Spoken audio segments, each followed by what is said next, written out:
Ruh itu memandang tapi bukan fisik. Fisik memandang butuh arah. Fisik memandang butuh arah. Bisa ngeliat, coba lihat ke belakang. Tapi jangan noleh. Bisa nggak? Tapi ruh bisa. Rasulullah itu Abul Arwah, bapaknya para ruh. Maka beliau mengatakan, ini hadis Imam Bukhari, aku melihat yang di belakangku seperti aku melihat ke depanku. Paham kenapa hadisnya ada? Ya, dulu ada guru saya nggak belajar ilmu ruh, tapi karena adab saya nggak mendebatnya. Guru hadis aja. Kata dia, Nabi itu kalau sholat ngelirik-ngelirik begini, maka tahu yang di belakang. Ya salam. Itu mah bukan Nabi. Cuma karena adab kepada guru, saya tidak mau ilmu saya terpotong keberkahannya, saya tidak pernah debat.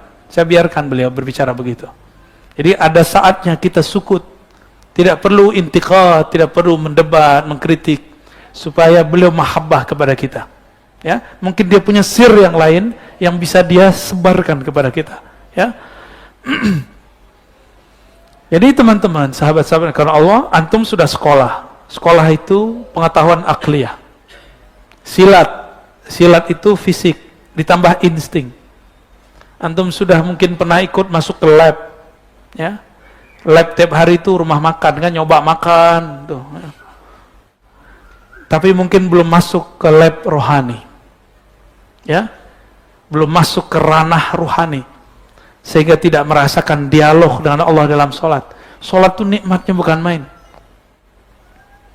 Ciri-ciri orang-orang yang menikmati sholat, dalam sholatnya dia tidak bergeming, dia hanya kepada Allah Subhanahu wa ta'ala. Jika sedikit meleset, dia istighfar, bahkan bertobat di dalam sholatnya. Bercengkrama dengan kekasih asik nggak? Yang penting nggak lagi tengkar ya. Emang bisa tengkar sama Allah kan nggak sanggup kita. Bercengkrama dengan Allah, nikmatnya bukan main. Tidak bisa diungkapkan dengan bahasa apa saja. Lezatnya, manisnya, itu luar biasa. Dan itu tidak bisa dimakan oleh akal, tidak bisa dirasakan oleh insting, oleh empirik mata pikiran ini. Yang bisa hanya satu, ruh. Kolbu pun nggak bisa, kolbu hanya bisa merasakan namanya, bergetar. Tapi kolbu tidak bisa merasa memandang, paling-paling dia merasa dipandang. Inilah jawaban Nabi, ihsan itu engkau beribadah seakan memandangnya. Itu ruh. Atau merasa dipandangnya, itu kolbu. Maka wali Allah paling rendah itu di kolbunya, merasa dipandang oleh Allah Subhanahu wa ta'ala. Dan wali Allah yang disebut Al-Ghaus adalah wali Allah yang setiap saat kolbunya beribadah, bukan nunggu sholat 5 waktu. Kolbunya setiap saat terhubung dengan Allah Subhanahu wa ta'ala. Kita belum sampai ke situ. Semoga kita satu saat Allah izinkan, walaupun sesaat. Karena sesaat bersama Allah dihitung selama-lamanya bersama Allah. Ya. Ini ilmu. Ada 3 tadi ya. Islam, iman, ihsan. Masih ada 1 lagi. Belum lengkap. Dulu sebelum pandemi, saya menyebutnya trilogi keagamaan. 3 pilar agama. Islam, iman, ihsan. Tapi setelah pandemi, Allah kasih kita ilmu. Padahal hadisnya sudah lama kita baca. Yaitu al-qiyamah atau asyratus sa'ah. Ilmu akhir zaman. Ilmu akhir zaman, ya. Fa akhbirni an amaratiha. Jadi beliau ditanya, fa akhbirni anis sa'ah, kapan kiamat terjadi? Coba lihat Nabi, itu kalau mau jawab tuh bisa. Cuma beliau nggak boleh jawab dan tidak dikasih waktunya saat itu. Beliau lihat tapi waktunya nggak dikasih. Apa jawaban baginda Nabi Muhammad sallallahu alaihi wasallam? Mal mas'ul, tidaklah yang ditanya, maksudnya Nabi Muhammad sallallahu alaihi wasallam lebih mengetahui daripada yang bertanya. Minas sa'il. Mal mas'ul anha bi'a'lama minas sa'il. Tidaklah yang ditanya lebih tahu daripada yang bertanya. Kok sekarang ada yang coba menyebutkan aneh-aneh ya. Tahun sekian Imam Mahdi dibaiat di Mekah. Ya salam, antum tinggalkan kelompok itu. Ya, itu udah gak benar.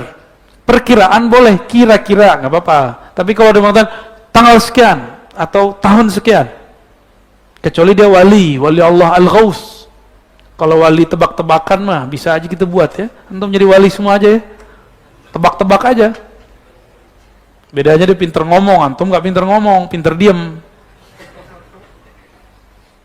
Dan kita sudah saksikan teman-teman sahabat-sahabat kalau Allah, setahun lalu, 2 tahun lalu, di bulan puasa, mereka menyebarkan hadis palsu tentang dukhan.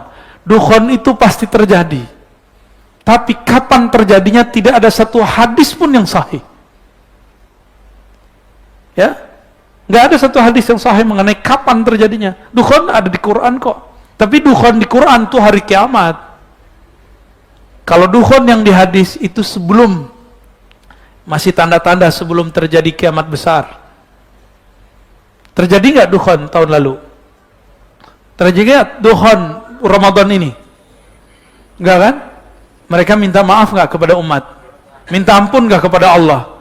Minta maafkah kepada Rasulullah Sallallahu Alaihi Wasallam? Terus gimana? Masih terus mau menikmati cocok loginya? Silakan. Aneh nggak ikut antum, ya. Kita ikuti pola Rasulullah. Mal mas'ul, tidaklah yang ditanya lebih tahu daripada yang bertanya. Kenapa kiamat itu disembunyikan waktunya? Supaya kita siap-siap setiap saat. Tapi ini sudah dekat. Saya nggak nakut-nakutin, emang menakutkan. Corona kemarin aja sudah sangat mencekam. Nanti kalau ada yang lebih dahsyat dari itu, kita nggak tahu apa yang terjadi. Ya, mungkin kita nggak bisa duduk begini lagi. Ya, nanti ridho aja ya. Jangan salahkan siapa-siapa. Ini sudah ketentuan Allah Subhanahu wa Ta'ala. Maka mumpung masih boleh ngumpul, masih boleh ngaji, belajar ilmu kolbu. Sehingga ketika antum nanti nggak keluar rumah, kolbunya bercahaya. Kolbunya nggak kesepian. Karena kekasih Allah, kolbunya tidak pernah kesepian. Kalau antum stres di rumah, berarti kolbunya belum terisi nama Allah Subhanahu wa Ta'ala. Lalu Sayyidina Umar mengatakan, orang itu bertanya, ya sudah, akhbirni an amaratiha, ciri-ciri terjadinya apa? Dijawab oleh Rasulullah, berarti yang boleh kita ceritakan apa? Ciri-ciri kiamat. Ini yang boleh dibagi-bagi. Silakan. Maka saya mengimbau diri saya sendiri dan antum semua para ustadz akhir zaman, ayo bermain di ciri-cirinya dan jangan tebak-tebakan. Itu aja, ya.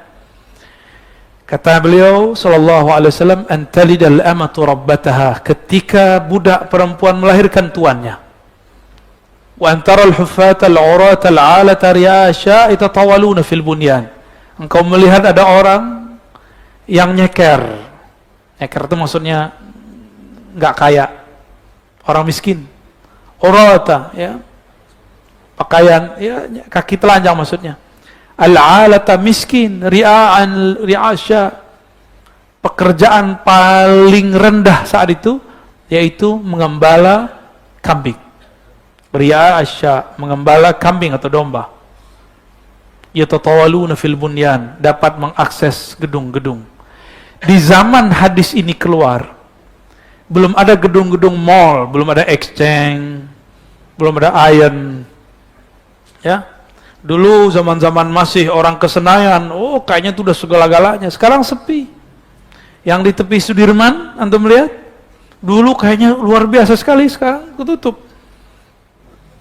Orang pindah ke pinggir. Benar ya? Siapa aja boleh masuk, yang penting ada peduli, lindungi. Bid'ah benar. Handphone butut, ya nggak bisa masuk. Minimal handphonenya ada Androidnya, ya. Yang punya Amerika itu, punya Samsung itu ya, punya Korea Selatan.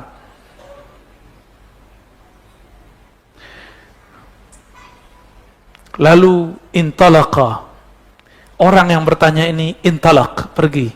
Falabistu maliyya, Aku terdiam sejenak, bengong. Umar bengong, pernah bengong? Kayak antum nih lagi bengong. Bengong bentar. Ditegur oleh Rasulullah, "Ya Umar." Langsung Sayyidina Umar tertegun. "Atadri manis sa'il?" Tahukah engkau siapa yang bertanya? Umar udah curiga, cuma kan adab kepada Rasul, nggak boleh jawab. Allah wa rasuluhu a'lam, ya. Jadi kalau guru kita nanya, guru makrifat nih, bukan guru di sekolah, nanya, menurut kamu siapa? Jangan sok tahu, ya, jangan sok tahu, senyum-senyum aja. Ya, Tuan Guru lebih tahu lah, nah, itu bahasa kita ya. Kecuali dia bilang, aneh pengen dengar ente, baru kita jawab. Siapa tahu ini lagi bab pertanyaan seperti ini. Atadri manis sa'il ya Umar? Kamu tahukah siapa yang bertanya ya Umar? Apa kata Sayyidina Umar? Allah wa rasuluhu a'lam. Allah dan Rasulnya yang lebih tahu. Begitu dulu orang beradab ke Rasul. Sekarang udah ngajinya nggak dateng, ngajinya cuma lewat YouTube, lewat Facebook, ngeyel, ngomel, ustadznya dikata-katain, ustadznya dikritik. Kalau antum memang setara sama dia, kritik aja. Coba kalau nggak setara, ukur-ukur dirilah, ya. Ukur-ukur, lihat badan kita, ya. Baca hadis udah berapa, ya. Apa kata Sayyidina Nabi SAW? Fa'innahu Jibril. Itu Mas Bril tuh, ya. Jibril itu bukan bahasa Arab, itu bahasa Suryani.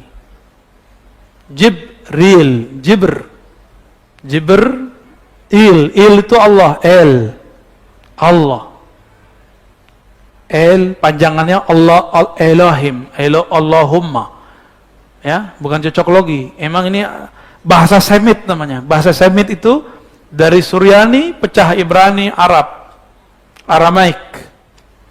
Nah, diperdebatkan apakah Sanskerta bagian dari bahasa itu. Hemat saya bagian dari itu. Ya. Cuma ahli bahasa masih berbeda pendapat. Wallahu a'lam bisawab. Karena ada beberapa kesamaan. Huwa, Yahweh, Yahu, Huwa, Hyang. Sama.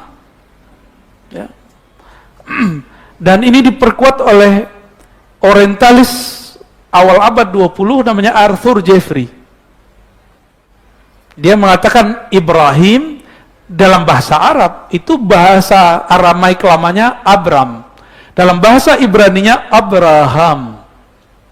Dalam bahasa Sanskertanya Brahmana. Wallahu a'lam bis shawab. Itu urusan ahli bahasa lah.